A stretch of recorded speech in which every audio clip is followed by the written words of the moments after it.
BPSC शिक्षक भर्ती phase 2 result और काउंसलिंग को लेकर के बहुत ही महत्वपूर्ण नोटिस जारी हुई है। इस नोटिस में ये बताया गया है कि जो आपका शिक्षक भर्ती का रिजल्ट है वो कैसे बनेगा, कट ऑफ कैसे बनेगी, अगर दो अभ्यर्थियों के मार्क्स समान होते हैं तब कट ऑफ का निर्धारण कैसे होगा, इसके अलावा काउंसलिंग कैसे होगी, काउंसलिंग में डॉक्यूमेंट्स कौन कौन से लगेंगे, साथ ही साथ अगर कोई ऐसा डॉक्यूमेंट है जो आपने फॉर्म भरते समय अपलोड नहीं किया है तो उसको कैसे अपलोड कर पाएंगे, आप कैसे डाउनलोड कर पाएंगे, क्या पूरा प्रोसेस रहेगा, इसके बारे में कंप्लीट जानकारी दी गई है।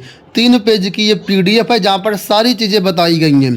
तो आप लोग इस वीडियो को अंत तक देखिएगा अगर आप इस शिक्षक भर्ती में काउंसलिंग करवाने जा रहे हैं या रिजल्ट का इंतज़ार कर रहे हैं। तो सबसे पहले देखिए यहाँ पर बताया गया है कि विज्ञापन संख्या 27/2023 के अंतर्गत आपका जो रिजल्ट है इस शर्त के साथ प्रकाशित है कि प्रकाशन के पश्चात प्रशासनिक विभाग के द्वारा नियुक्ति हेतु काउंसलिंग के समय ऑनलाइन आवेदन करते समय समर्पित वांछित शैक्षणिक प्रशैक्षणिक अर्हता संबंधी प्रमाण पत्रों की जांच उसके मूल प्रति से की जाएगी। अगर आप इसमें असफल होते हैं तो आपकी पात्रता और आपका परीक्षा फल दोनों ही रद्द समझा जाएगा।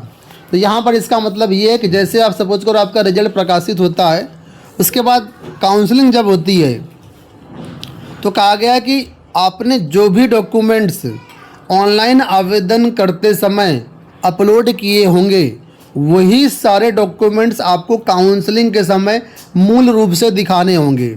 अगर आप ऐसा नहीं कर पाते हैं तो आपकी दावेदारी रद्द मानी जाएगी। पहला पॉइंट यहाँ पर ये है। आगे देखिए यहाँ पर यह बताया गया है कि इसलिए आवश्यक है कि अभ्यर्थियों द्वारा ऑनलाइन फॉर्म भरते समय अपलोड किए गए कागजात दस्तावेज को डाउनलोड कर सत्यापन के समय सक्षम प्राधिकार या प्रशासनिक विभाग के समक्ष आप उपस्थित करेंगे। अभ्यर्थियों द्वारा अपलोड किए गए सभी दस्तावेज पर डाउनलोड करने पर स्वतः उसमें रजिस्ट्रेशन सहित नया वाटरमार्क अंकित रहेगा जो पूर्व के वाटरमार्क से भिन्न होगा। यहाँ पर ये बोला गया है कि जब आप काउंसलिंग में जाएंगे तो सबसे पहले आपको डॉक्यूमेंट्स कहाँ से डाउनलोड करना है, तो बीपीएससी पोर्टल पर आपको लॉगिन करना है। लॉगिन करने के बाद वहाँ पर डाउनलोड करने की फैसिलिटी मिल जाएगी। तो जो डॉक्यूमेंट्स आपने वहाँ पर अपलोड किए होंगे, चाहे वो आरक्षण संबंधी कागजात हों या आपके शैक्षणिक और प्रशिक्षण योग्यता संबंधी कागजात होंगे, जो आपने फॉर्म भरते समय अपलोड किया होगा वो वहाँ से उनको डाउनलोड करेंगे। और जब डाउनलोड करेंगे तो उसमें रजिस्ट्रेशन नंबर भी लिखा होगा और नया वाटर मार्क होगा। जो TRE 1 का वाटर मार्क है वो अलग था, TRE 2 का वाटर मार्क अलग है। तो इस वजह से आपको ऐसा करना होगा। तो जो डॉक्यूमेंट्स आप फॉर्म भरते समय अपलोड किए होंगे सिर्फ उन्हीं को डाउनलोड करने की सुविधा रहेगी। किसी को नया डॉक्यूमेंट्स अगर अपलोड करना है तो ऐसी सुविधा नहीं दी गई फिलहाल।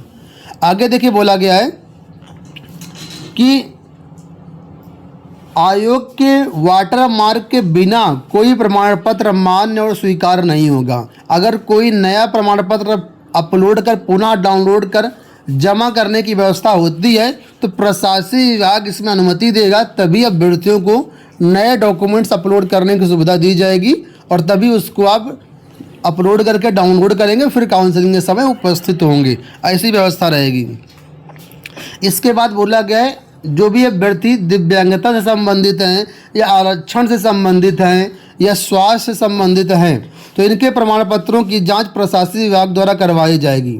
सभी दिव्यांग अभ्यर्थियों के बारे में बताया गया कि दिव्यांगता की जांच जो है अनिवार्य रूप से जो मेडिकल कॉलेज हैं, IGIMS है या AIIMS है, यहाँ से कराई जाएगी, चाहे वो दिव्यांगता का लाभ लिए बिना ही गुणागुण के आधार पर ही क्यों न सफल घोषित हो गए हों।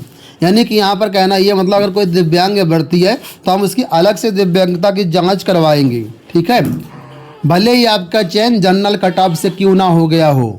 ऐसा इसलिए बोला गया है क्योंकि आपको दिव्यांगता के आधार पर ही परीक्षा में शामिल किया गया है और दिव्यांग अभ्यर्थियों को अतिरिक्त समय भी दिया जाता है। ऐसा इसलिए किया जाएगा, चाहे आप जनरल की मेरिट से भले ना क्वालिफाई हों, लेकिन अगर आप दिव्यांग दिखाएंगे तो आपने एक्स्ट्रा समय लिया है परीक्षा में और इस वजह से आपकी जाँच करवाई जाएगी।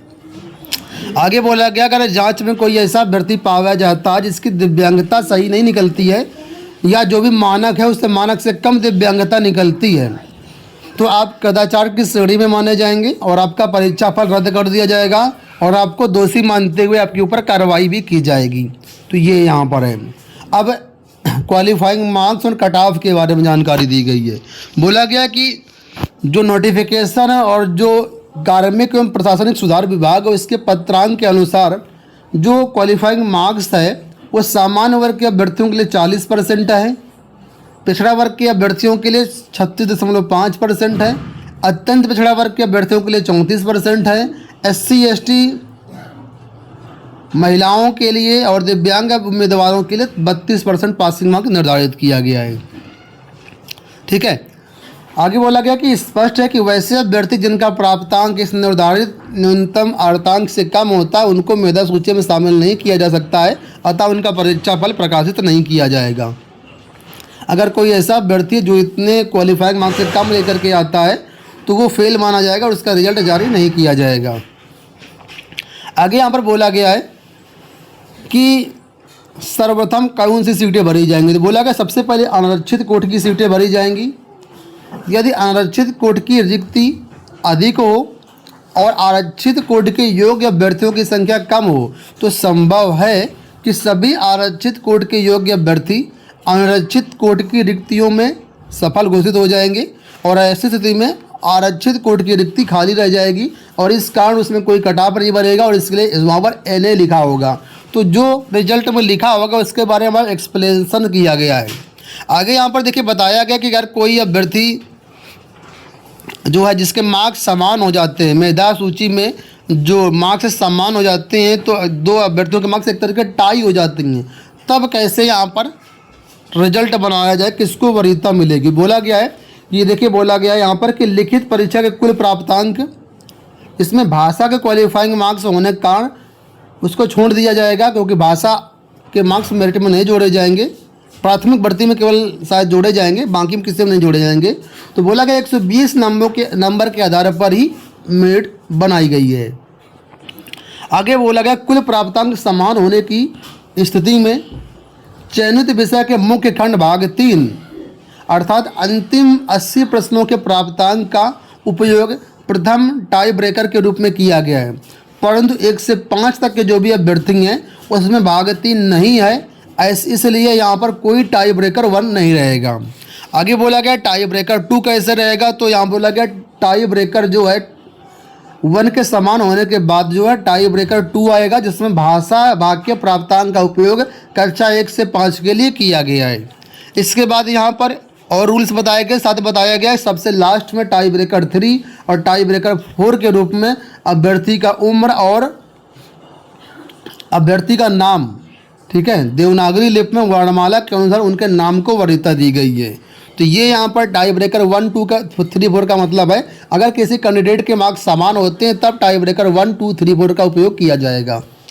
अब यहाँ पर देखिए कुछ महत्वपूर्ण बातें लिखी हुई हैं, जैसे कि बोला गया है कि माननीय सुप्रीम कोर्ट का भी हाल ही में एक आदेश आया हुआ है 28 नवंबर 2023 को आदेश आया हुआ है NIOS के संबंध में।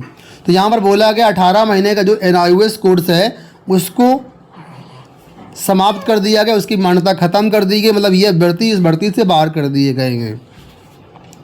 आगे बोला गया है किसी भी विवाद की स्थिति में ऐसा कोई अगर ऐसा विवाद होता है तो उसमें जो है NCT का जो भी निर्णय होगा वही माना जाएगा, वही अंतिम निर्णय होगा। चौथा बोला गया है इस आलोक में जो है 10 अप्रैल 2023 को संसूचित दिशा निर्देश जारी कर दिए गए हैं। 10 अप्रैल 2023 को इसकी नियमावली जारी की गई थी, आप लोग जानते होंगे, तो उसके अनुसार ही होगा।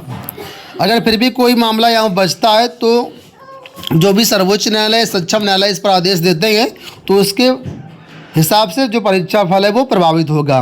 तो कुल मिलाकर के ये दिशा निर्देश, ये गाइडलाइंस जारी कर दी गई रिजल्ट और काउंसलिंग से संबंधित। तो उम्मीद करूँगा वीडियो पसंद आया होगा। धन्यवाद।